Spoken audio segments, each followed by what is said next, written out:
चलिए जानते हैं उत्तर प्रदेश की बड़ी महत्वपूर्ण और सिलेक्टेड खबरों को कुछ ही मिनटों में। लखनऊ विश्वविद्यालय में छात्रों का प्रदर्शन जारी।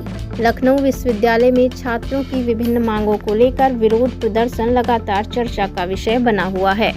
वहीं 17 जुलाई को भी बड़ी संख्या में छात्रों ने विश्वविद्यालय परिसर में प्रदर्शन करते हुए अपनी मांगों को जल्द पूरा करने की अपील की। छात्रों का कहना है कि विश्वविद्यालय प्रशासन को शैक्षणिक सुविधाओं, परीक्षा व्यवस्था और छात्र हित से जुड़े मुद्दों पर गंभीरता से ध्यान देना चाहिए। इसी बीच कई राजनीतिक दलों के नेताओं ने भी छात्रों से मुलाकात कर उनकी मांगों का समर्थन किया और प्रशासन से जल्द समाधान निकालने की अपील की।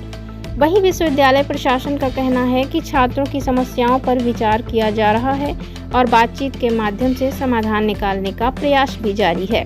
परिसर में कानून व्यवस्था बनाए रखने के लिए सुरक्षा व्यवस्था भी बढ़ाई गई है। शिक्षा विशेषज्ञों का मानना है कि संवाद के जरिए इस विवाद का शांतिपूर्ण समाधान निकाला जा सकता है ताकि छात्रों की पढ़ाई प्रभावित न हो और शैक्षणिक गतिविधियां सामान्य रूप से संचालित होती रहें। लखीमपुर खीरी मामले में सुप्रीम कोर्ट में यूपी सरकार का पक्ष। लखीमपुर खीरी से जुड़े कथित गवाह धमकाने के मामले में उत्तर प्रदेश सरकार ने 17 जुलाई को सुप्रीम कोर्ट में अपना पक्ष रखा।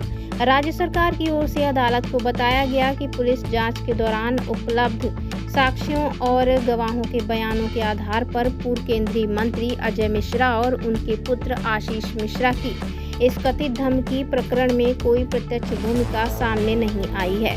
वहीं सरकार ने अदालत को ये भी बताया कि मामले की जांच निष्पक्ष तरीके से की गई और सभी पहलुओं का परीक्षण भी किया गया। सुप्रीम कोर्ट ने मामले की सुनवाई के दौरान दोनों पक्षों की दलीलें सुनी और आगे की कानूनी प्रक्रिया जारी रखने के निर्देश दिए। ये मामला पहले से ही देश भर में चर्चा का विषय रहा है, इसीलिए अदालत की कार्रवाई पर सभी की नजर बनी हुई है। लखनऊ में राष्ट्रीय डिजिटल इनोवेशन समिट का आयोजन। उत्तर प्रदेश की राजधानी लखनऊ में 17 जुलाई को तीसरे राष्ट्रीय डिजिटल इनोवेशन समिट का आयोजन किया गया।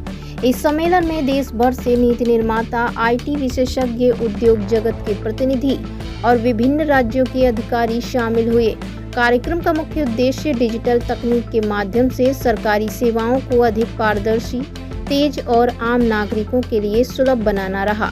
सम्मेलन में कृत्रिम बुद्धिमत्ता यानी आर्टिफिशियल इंटेलिजेंस, साइबर सुरक्षा, डिजिटल गवर्नेंस, क्लाउड टेक्नोलॉजी और स्मार्ट इंफ्रास्ट्रक्चर जैसे विषयों पर विस्तार से चर्चा की गई। विशेषज्ञों ने कहा कि भविष्य में सरकारी योजनाओं और सेवाओं में डिजिटल तकनीकों की भूमिका और अधिक बढ़ेगी। वहीं उत्तर प्रदेश सरकार ने भी डिजिटल इंडिया अभियान को मजबूत करने और प्रदेश में तकनीकी निवेश को बढ़ावा देने की अपनी प्रतिबद्धता दोहराई।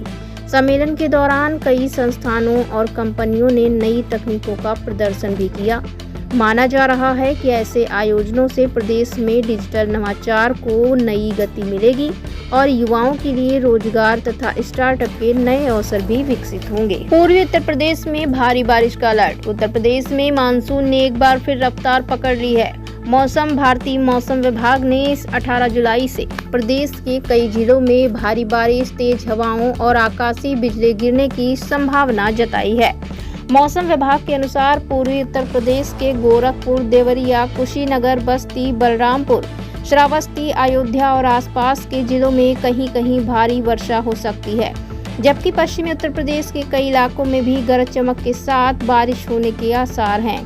बारिश की चेतावनी को देखते हुए जिला प्रशासन को सतर्क रहने के निर्देश दिए गए हैं। जल भराव वाले क्षेत्रों की निगरानी बढ़ा दी गई है और आपदा प्रबंधन टीमों को भी अलर्ट मोड पर रखा गया है। किसानों के लिए ये बारिश खरीफ की फसल, विशेषकर धान की रोपाई के लिए लाभदायक मानी जा रही है। वहीं निचले इलाकों में रहने वाले लोगों को अनावश्यक यात्रा से बचने और बिजली गिरने के दौरान खुले स्थानों में न जाने की सलाह दी गई है। मौसम वैज्ञानिकों का कहना है कि 18 से 20 जुलाई के बीच मानसून की सक्रियता बनी रह सकती है, जिससे कई जिलों में अच्छी वर्षा दर्ज होने की संभावना है। Madhya Pradesh civil supplies corporation limited Alirajpur कार्यालय में सूचना के अधिकार यानी RTI के तहत आवेदन प्रस्तुत करने पहुंचे एक आवेदक से आवेदन लेने से इनकार किए जाने तथा कार्यालय के कंप्यूटर ऑपरेटर द्वारा अभद्र व्यवहार एवं मारपीट का प्रयास करने का आरोप लगाया है। आवेदक के अनुसार सूचना के अधिकार अधिनियम के तहत जानकारी प्राप्त करने हेतु आवेदन प्रस्तुत किया गया था, लेकिन संबंधित अधिकारियों द्वारा आवेदन स्वीकार नहीं किया गया। आवेदक का कहना है कि इस संबंध में अधिकारी से फोन पर चर्चा करने के दौरान कार्यालय के कंप्यूटर ऑपरेटर ने विवाद उत्पन्न करते हुए मारपीट का प्रयास किया तथा आवेदन लेने से भी मना कर दिया। मामले को लेकर आवेदक ने संबंधित उच्च अधिकारियों से शिकायत कर जांच एवं उचित कार्रवाई की मांग की है। घटना के संबंध में विभागीय पक्ष प्राप्त नहीं हो सका है।